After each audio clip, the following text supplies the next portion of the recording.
onasi o'pmagan qiz bolasini olib beraman deydi. Voy, qo'yinglar shunaqa gapni. Qo'yinglar shunaqa gapni.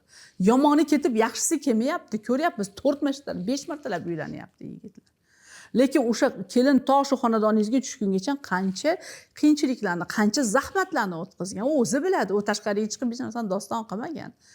Lekin mana shunaqangi haligi nima deydi, iboramiz borda, haligi yigitni qo'ltig'iga suprukaymiz. Sen zo'rsan, sen chiroylisan, xotining ketib qoldi, xotining yomon.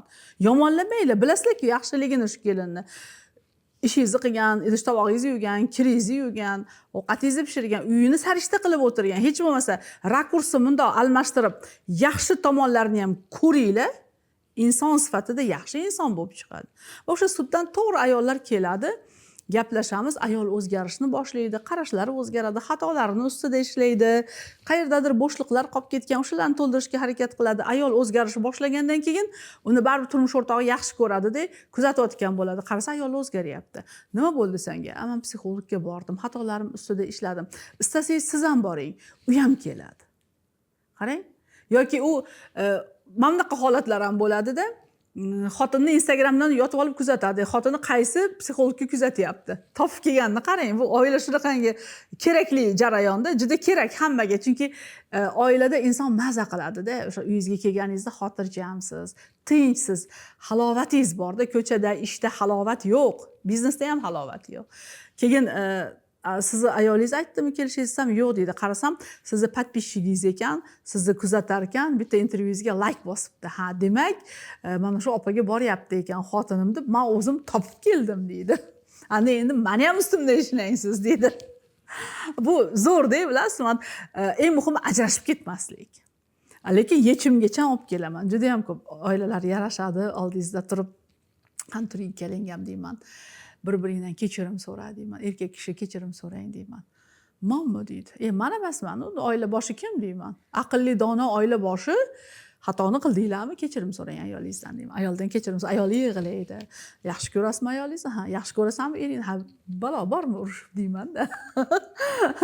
Ba'zan jahlim chiqsa, men yoshim katta-da, hali yoshlar keladi, 35-40 larda deb tur, "Yo'qoling kelingam, ko'zimga ko'rinmalaring, yarashdingmi? Ha, peshanasidan o'pib qo'y. Bitta quchoqlab bag'ringga bosib qo'y, bir-biringni siz shunaqa mazza qilasiz-da, u oxirgi momentda, ключевой momentlar. Endi gap bundoq deyman, bolalar. Chiqasan, xotiningga bitta gul olib berasan, antga chiqib bitta kofe ichasan, deb to'g'ri uyingga olib ketasan xotining deb. Bo'ldi, shunaqa qilib yarashib ketishadi. Ularga turtki kerak-da, ularni fikrini buzadigan, "Xotining unaqa-de, bolam, xotining bunaqa-de, xotining bunaqa-de." Hamma yomonligini xotin ketgandan keyin sochmaslik kerak. Aqlli dono qaynanalar sal bir fahm farosatinglarni ishlatinglar-da.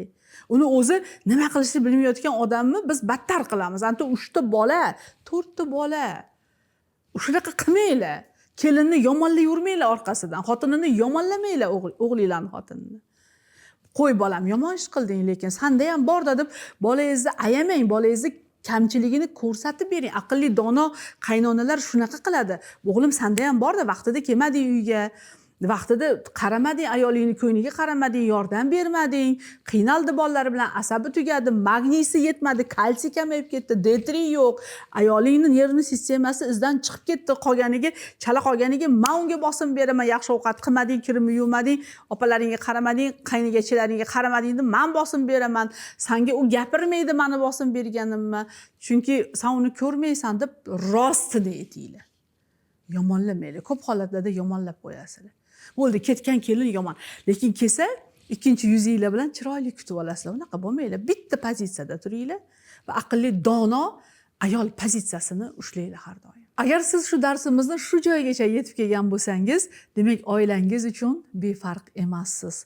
Shu yerda sizga bir taklifimiz bor. Biz Dargoh oila maktabi bilan birgalikda bir kunlik sevimli ayol darsini o'tkazyapmiz. Ushbu darslarimizda siz erkak kishi bilan janjal to'polonlarsiz muloqot qilishni, oiladagi muammolarga chiroyli yechim topishni o'rganasiz. Uydagi maishiy muammolar, qaynona kelin nizolari, qarindoshlar bilan bo'ladigan turli xil muammolarni sovuq aql, xotirjamlik bilan hal qilishni o'rganasiz. Eringizni xiyonatdan va ajrashib ketish xavfidan himoya qilgan bo'lasiz. Oilangiz bilan iqtisod va pulni qanday topish va qanday tejash kabi sirlarni ham o'rganasiz. Darslarimiz onlayn tarzda bo'ladi. Ha, yana bir narsani aytmoqchiman. Oxirgi paytlarda onlayn darslarga ko'pchilik ro'yxatdan o'tadi-yu, ammo kirmaydi. Biz bu muammoni hal qilish uchun onlayn darsimizni eng minimal narxda, atigi 37 ming so'm qilib belgiladik. Shunda siz pul to'laganligingiz uchun darslarda mas'uliyat bilan qatnashasiz va albatta oila ilmini o'zlashtirasiz. Marafonda qatnashish uchun havola orqali o'tib, izohlarda plyus qoldiring. Sevimli ayol darsida ko'rishguncha, mening sevimlilarim.